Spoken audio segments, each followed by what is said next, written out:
રાજકોટ મહાનગરપાલિકાની આરોગ્ય શાખા હેઠળના વિવિધ શહેરી પ્રાથમિક આરોગ્ય કેન્દ્ર ઉપરાંત પીડી અને પીકેએસ ખાતે નોંધાતા આંકડા મુજબ જોવા જઈએ તો ગત સપ્તાહે જે છે રાજકોટ મહાનગરપાલિકા ખાતે શરદી ઉધરસના કુલ 1271 કેસ નોંધાયેલા છે. આ ઉપરાંત સામાન્ય તાવના 861 કેસ, 191 જેટલા કેસ છે ઝાડા ઉલટીના, સાથે સાથે ટાઇફોઇડનો 1 અને કમળાના 2 કેસ નોંધાયેલા છે. સાથે સાથે જોવા જઈએ તો વેક્ટરબોર્ન ડિઝીઝમાં ડેન્ગ્યુના 2 કેસ નોંધાયેલા છે. એની સિવાય ચિકનગુનિયા કે મેલેરિયાના કોઈ પણ કેસ ગત સપ્તાહે નોંધાયેલા નથી.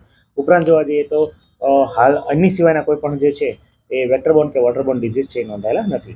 જે હાલ જે છે એ સિઝનલ ટ્રેન્ડ ચાલી રહ્યો છે મુજબ જે છે સિઝનલ ફ્લૂના કેસીસ એટલે શરદી ઉધરસ તાવ અને ખાસ કરીને એલર્જીક રાઇનાઇટિસ અને એલર્જીક સિઝનલ ફ્લૂ જે છે એલર્જીક ફ્લૂના કેસીસ અથવા શરદી ઉધરસ જે છે એ વધી રહ્યા છે.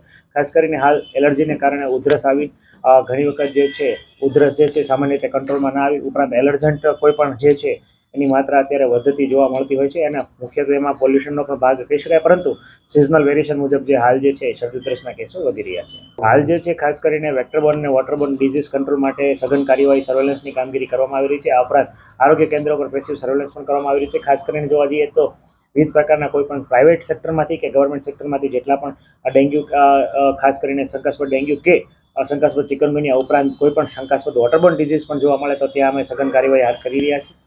આ ઉપરાંત રાજકોટ મહાનગરપાલિકાની અમારા મલ્ટીપર્પઝ હેલ્થ વર્કર જે શહેરી પ્રાથમિક આરોગ્ય કેન્દ્ર ખાતે આવેલા હોય છે એ વિવિધ વિસ્તારોની અંદર જ્યારે પાણી વિતરણનો સમય હોય ત્યારે રેસિડલ ક્લોરીન ટેસ્ટ જે છે એ કરવામાં આવે છે. કુલ ગત સપ્તાહે 881 જેટલા રેસિડલ ક્લોરીન ટેસ્ટ કર્યા અને તમામમાં ક્લોરીનની માત્રા ખૂબ સારી માત્રામાં આપણે ક્લોરીન છે એ મળી આવી છે, જે સારી બાબત કહી શકાય. આ ઉપરાંત ખાસ કરીને જોવા જઈએ તો અમારા મેલેરિયા શાખા દ્વારા ખાસ કરીને આશાબેનો ઉપરાંત જે છે ફિલ્ડ સુપરવાઇઝર અને સુપર ફિલ્ડ વર્કર દ્વારા જે છે 457 જેટલા પ્રિમાઇસીસની તપાસ જે છે એ કરવામાં આવી હતી, જેમાં પોરા મળ્યા હોય એ પૈકી જે છે 216 જેટલા ઘરો અને 76 જેટલા એકમો જે છે પ્રાઇવેટ એકમો એને નોટિસ જે છે ઇસ્યુ કરવામાં આવી છે. આગામી સમયમાં એમાં વહીવટી ચાર્જ વસૂલ કરવાની કામગીરી પણ કરવામાં આવશે.